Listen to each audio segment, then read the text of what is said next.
Guys video के like करियो, channel के सब्सक्राइब करियो, शेयर करियो। भी धान सब फुटलो ने छे और लगभग हमार 5 फीट 10 इंच हाइट है और हमरा बराबरी चल अब है धान सब। अखन फूटे के बाकी है, फुटते तब कत जेते बुझते छे।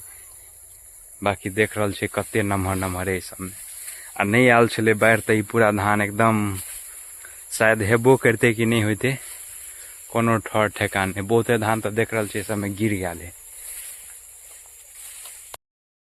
देख रहल छे पूरा हमरा बराबर में चल अब है धान तते नमहर। अखन फुटलो नहीं, फुटते तब कते नमहर हेते। और इस सब में धानो और लारो बहुत बढ़िया हेते बेर। बाकी हम सब तो कहे छलिए धान नहीं हेते कैलाकि बाढ़ एते जोरदार एले ने लास्ट में पूरा डूब गया छले। अगर और कनियो पानी बढ़ते तो सबके घर में से जेते और ये धान सब सबटा बर्बाद भ जेते। ई एक तरह से हमरा सबके लिए जुआ है, या भइए गेल या पूरा बर्बादे भ गेल।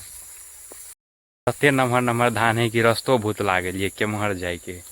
बाकी सब में देख रहल छे धान सब सुत रहल है, पूरा हम डूब रहल छे। हमार हाइट 5 फीट 10 इंच है, तेके बावजूद हम डूब रहल छे। तो छोट सन आदमी होते तो ओकर की हेते।